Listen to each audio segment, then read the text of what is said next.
cash, car, credit card, condominium, and country club membership.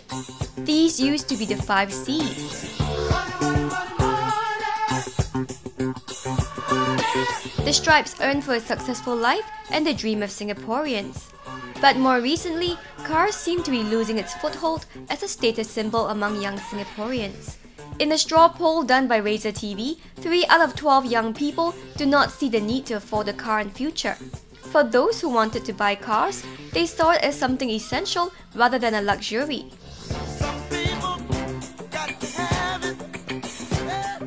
I don't think so. I personally don't think there's a 5 C's anymore. Yeah, they still chase material things to sort of show their status, but I think it goes beyond a car nowadays. Not really lah. Not a lot of people own cars because it's really expensive and car parks are expensive, ERPs are everywhere. For me, it's more convenience kind of thing rather than a status symbol. Granted that in Singapore cars are pretty expensive, and if you have a car, people may think that you're pretty well to do. Everyone still wants to own, but it's not really a requirement per se. Yeah, I don't think you need 5 C's. Has replaced a car as one of the 5 C's. Wow. A good career, I guess a good career. A good character might be the one. If you look at it, the number of cars in Singapore has risen so much that a car is something that almost everybody has, so it's not a status symbol. Other things like bags and shoes, those are more status symbols now. The number of private cars owned in Singapore has jumped 41% over 10 years, from 2002 to 2012. However, Singapore's total population in the same period has only increased 27%. This seems to contrast with the current situation in Japan. According to a recent news report in the Business Times published on October 9th, passenger vehicle sales are more than 20% down from their 1990 highs, and car makers are struggling to make cars appeal to young Japanese. The efficient nature of public transport in Japan, as well as the high cost of cars, are just some of the reasons why young Japanese are not so interested in cars these days, according to Toyota's president Akio Toyoda. Similarly, some young Singaporeans agree that the money used to buy a car could be better spent elsewhere. I would personally choose traveling. That's probably the main thing, yeah. Or maybe putting some money into buying a house. What would you rather spend on? Watch, I would say. Yeah. You can use it as a form of investment or collection. So, and you can own a few watches and other than car, because car is much more expensive nowadays. Yeah. Definitely traveling. Because I don't know, if you travel, the money's well spent. You can see other places, different cultures, and yeah, it's more important than having a car that brings you around. Yeah.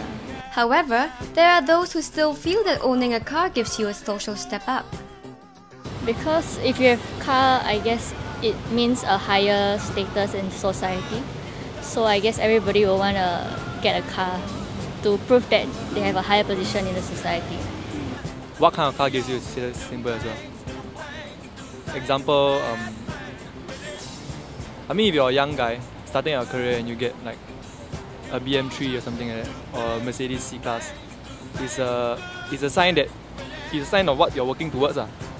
Not only does a car grant its owner higher social status, but according to Toyota's president Akio Toyoda, it used to make people more date-worthy as well.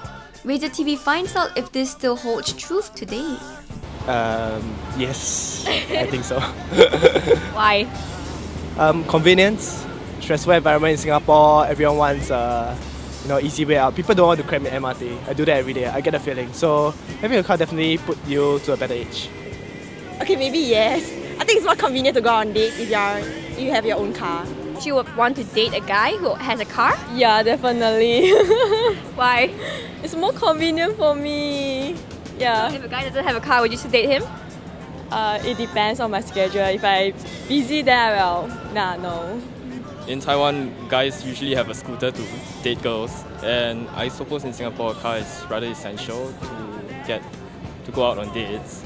I'm not saying that it's a must. Of course, there are always girls who are willing to go out with you if you don't have a car. It's material possessions and personality-wise, it's two separate things, and it's down to the girl you're dating, I guess. It's a plus point, but not a compulsory item. at the end of the day, the girl should like you for who you are, not of what car you drive.